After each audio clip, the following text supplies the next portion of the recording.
안녕하세요, 여러분. 전 영상이랑 옷이 똑같죠?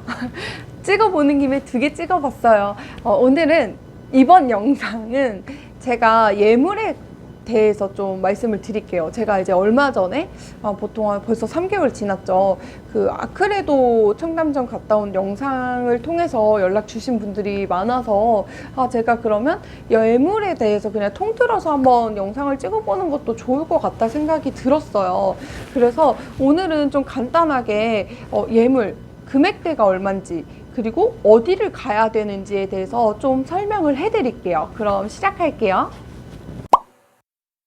이 예물 같은 경우에는 사실 예전에는 뭐 반지에 뭐 다이아, 금반지 이게 이제 보통 예물이라고 했거든요. 근데 요즘에는 예물의 개념이 그냥 커플링이다 라고 생각을 해주시면 될 것 같아요. 예물은 커플링이다. 근데 이제 여기에 뭐 다이아 반지가 하나 정도는 낄 수 있죠. 근데 옛날처럼 막 금을 많이 하고 그러진 않는 것 같아요. 정말 드문 케이스. 그래서 예물이라고 하면 저희 예물 안 해요 라고 말씀 주시는 분들도 있는데, 그럼 제가 다시 물어보거든요. 그럼 커플링도 안 하세요? 이러면 커플링은 해요 라고 말씀을 주세요. 그러니까 요즘에는 예물이라고 너무 거창하게 생각하지 마시고 그게 커플링이구나 라고 생각을 해주시는 게 좋을 것 같아요. 예물하면 백화점, 청담, 종로 이렇게 세 군데로 좀 나눌 수 있거든요. 그래서 제가 각각의 금액대를 좀 말씀을 드릴게요. 우선 가장 큰 백화점 같은 경우에는 요즘 백화점들이 좀 많이 인상을 했고 앞으로도 인상을 하는 추세로 제가 알고 있거든요.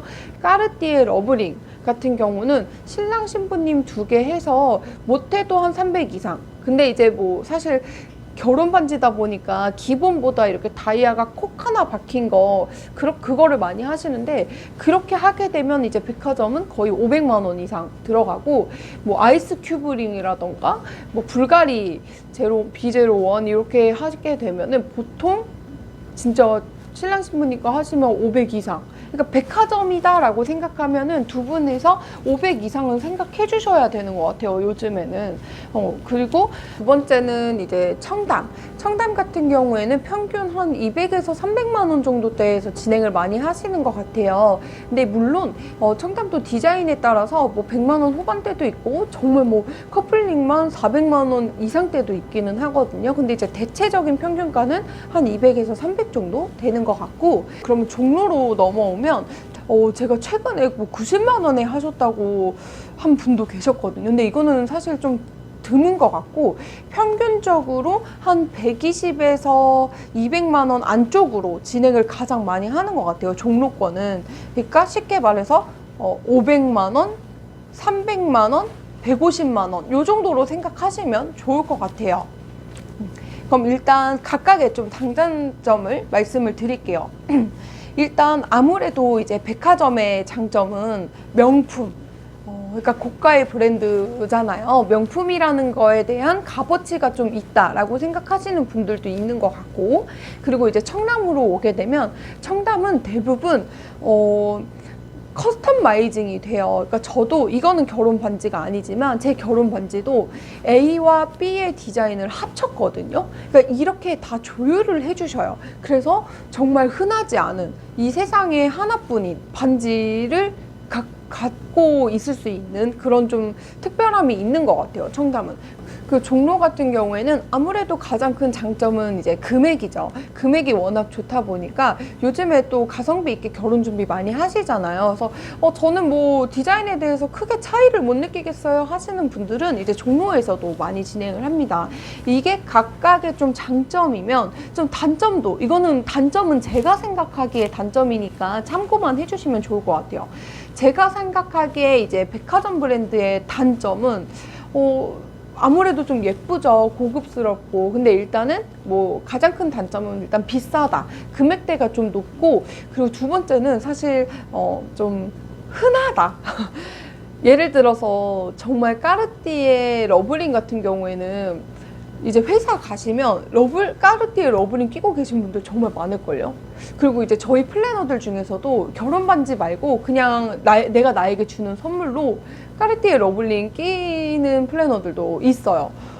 그래서 이게 나는 결혼 반지인데 이게 어떻게 보면 정말 뭐 우정링이 될 수도 있구나라고 저는 생각이 좀 들어서 백화점은 저는 일단 좀 배제를 했었어요. 제가 예물을 알아볼 때. 그럼 이제 청담의 단점은 아무래도 단점, 청담 예물샵의 단점. 저는 청담 예물샵에서 했기 때문에 사실 크게 단점은 모르긴 하거든요. 근데 이제 아무래도 뭐 단점이라고 하기 보면은 브랜드도 아닌데 금액대가 좀 있죠. 어떻게 보면 그러니까 명품 브랜드가 아님에도 불구하고 금액대가 없지는 않잖아요. 이 반지 하나가 뭐 보통 둘이 하시면 한 250, 300 정도는 생각은 하셔야 되니까 그래서 좀 비용적인 문제가 좀 단점이 될 수도 있나? 라고 생각은 들지만 요 정도까지 단점? 그리고 이제 종로로 가게 되면 종로의 가장 큰 단점은 저는 사실 디자인이라고 생각은 해요. 근데 이제 종로도 종로마다 이제 그러니까 본인 브랜드의 디자인을 갖고 있으신 예물샵 대표님들도 있어요. 그러니까 이거는 우리 예물샵밖에 없어요 라고 하는 디자인들도 있지만 솔직히 대부분은 디자인이 좀 비슷하다는 느낌을 좀 많이 들었어요. A샵 거랑 B샵 거랑 사실 정말 그 미세한 차이지 크게 차이를 저는 느끼진 못했거든요. 그래서 제가 생각했을 때는 결혼 반지이기 때문에 나는 좀 특별한 반지를 갖고 싶어 라고 해서 저는 청담으로 와서 이제 디자인을 합친 케이스거든요. 근데 이거는 뭐 신랑 신부님이 생각하시는 거랑은 좀 다를 수 있으니까 그냥 참고로만 생각해 주시면 좋을 것 같아요. 오늘은 제가 좀 간단하게 이 각각 백화점, 청담, 종로의 뭐 금액대라던가 장단점을 좀 말씀을 드렸는데 사실 예물 같은 경우에는 못해도 2군데 정도는 최소 2군데 정도는 비교를 해보시는 게 좋을 것 같기는 해요. 백화점도 한번 가보고 뭐 나는 백화점 안 갈 거다 그러면 청담에 업체 2군데 정도는 좀 비교를 해보시고 나는 청담도 안 가, 나 종로 갈 거야 라고 하면 이제 종로는 붙어있는 경우들이 많으니까 한 2군데, 여기도 최소 2군데 이상은 상담을 받아보시고 그리고 이게 반지가 이 디자인도 중요하지만 이 착용감도 정말 중요하거든요. 그래서 이 착용감이 정말 좋은지 내 손에 내 신랑 신부님 손에 딱 잘 맞는지 이거를 좀 보셔야 되기 때문에 최소 2군데 이상은 상담을 받아보시는 걸 좀 추천을 해드려요. 그러면 이제 다음 영상에서도 좀 재밌는 얘기로 많이 갖고 올게요. 그럼 안녕! 좋아요와 구독 꼭 눌러주세요.